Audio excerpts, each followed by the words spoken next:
afternoon. Today I am with one of my really, really great friends, one of my best friends actually. He's an inspiring writer, wrote a tremendously great book. I'm going to let him introduce himself and his book, and you guys can get to know him a little bit and the book that he's written. Thanks. My name is Ryan. I wrote a book recently, actually just finished, still looking for publishers. It's called Dreamchaser. I wrote it about my journey to suicide and back. And yeah, I just want to tell you guys a little bit about it. Right on. And thank you for taking the time to discuss your book and everything like that. I do appreciate that.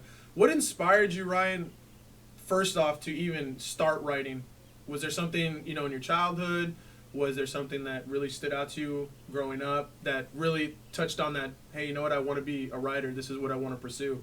Yeah, main inspiration for even becoming a writer, because it's not something that I always wanted to do. I never thought it would ever interest me. Mm-hmm. But, I'd read books a lot. I read a lot of books, everything from T.S. Eliot to Bret Easton Ellis. And I was really interested in the whole idea of the postmodernist type of writing, dealing with dystopias and things like that. But also, not only from reading, but just taking everything in on a day-to-day basis. I'd walk around my hometown of Imperial, California, and, just see different things that would inspire me on a day-to-day basis.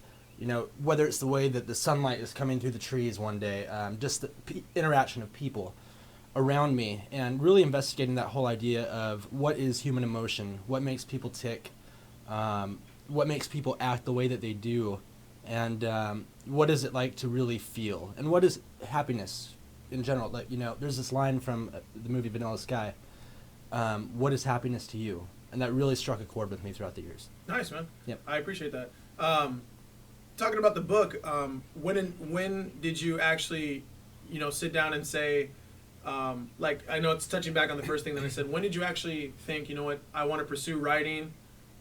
This is something I'm very passionate about.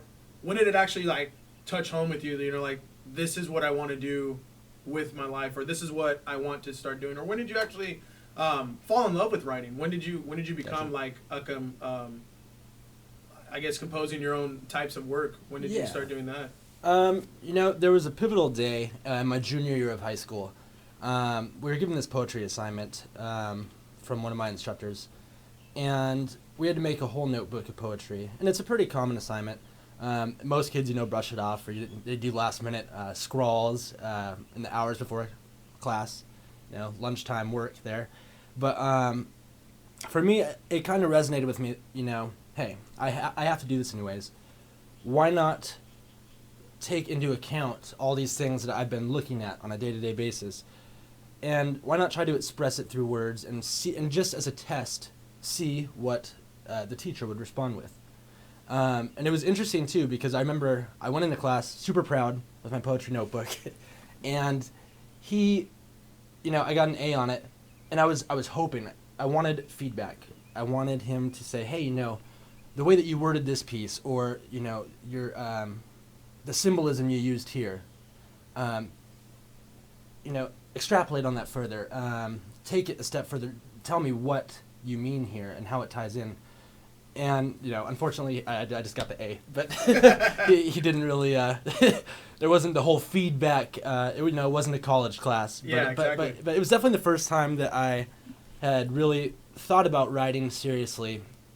And, But the response that he gave was, since you did get an A, so you were already thinking hey, someone already is appreciating my style of writing, why not take it the next step further? So you went to college, correct? Yeah. And you did pursue writing, is that correct? Yeah. Obviously I got an A on the poetry notebook. And then from that moment, I started writing actively. I went to college at the University of California, Irvine, and I went in as a psych major at first, and kind of messed around a little bit, wasn't sure what I wanted to do, and then I changed it to an English major. And from that point, I really actively started writing.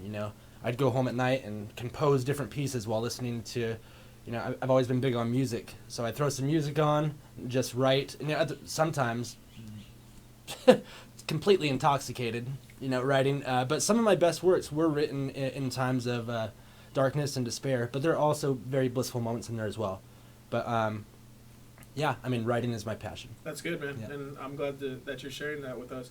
With the whole book, Ryan, what do you want your readers or potential readers, that I might say, what do you want them to grasp from your concept of, or your style of writing, when they open up that first page of your book? What are you hoping for when they actually get a hold of your book? You know, all I can really hope for is for people to be inspired by what I've put down into words. And from the minute they open it, you know, there's that opening statement. You know, it opens with me basically giving an introduction about the night that I had tried to kill myself. And then it takes from there and it backtracks.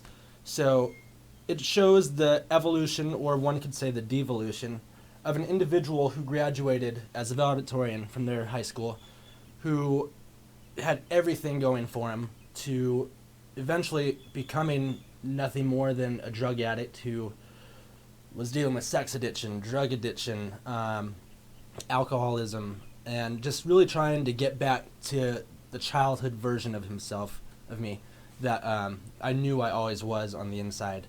And, you know, and I do hope to be able to relate to other people with what's going on in their lives. You know, a lot of times people don't like talking about the struggles that they're going through, or they feel uncomfortable. And so I'd really like to offer something for them to connect with and hopefully help them overcome their fears or gather the courage to do better in their lives. That's great, man. Yep. It's like you said, your favorite writers and authors that, you know, inspired you to create. You're hoping that as well for potential readers and publishers to feel that type of that passion that you have in your writing. So that's great. That is. Yeah, thank you. And I mean, and the way that it's written too, you know, it's called Dreamchaser, which is a positive title. I felt it was the most accurate reflection of who I used to be and who I still am. But also, it's not written in a traditional novel format. You know, there's a series of vignettes that are set up in chronological order as the book progresses, from the day of my high school graduation all the way until 2015. And I wanted to show in these series of short pieces, and some of them are fictionalized, some of it is just straight nonfiction, but I wanted to creatively show the different types of things that I went through, and even sometimes through the lens of literary characters that I've made up throughout the years. But there are definitely some that pack a punch as well. Absolutely, man. Well, I want to thank you for, you know, taking the time sitting down with me, man, and discussing your book. I do wish you the best with finding a publisher or publishers in that matter. Do you have anything else that you'd like to share about the book? The last thing, I mean, in the end, the whole book was written from the viewpoint of, you know, sex, drugs, rock and roll. There are musical influences that went into it too. So sometimes I would suggest, even if you want to feel closer to what I've written, if you do have a copy of my book, you know, throw on some Smashing Pumpkins, throw on The Weeknd, throw on Silver Sun Pickups, Radiohead, Brand New. Those are the types of artists who really took me to that zone that I was writing in. And, you know, until the day I die, I'm going to keep on rocking and rolling. So. Absolutely. Yeah. Well, thank you, Ryan. We do appreciate you taking the time to talk about your book. If you guys are interested in contacting Ryan or myself, we will leave our social links in the description. We are looking for someone to publish his book. And we just thank you for taking the time listening to Ryan talk about his book. The book is Dreamchaser. And this has been Ryan. And we want to say thank you for taking the time today, guys.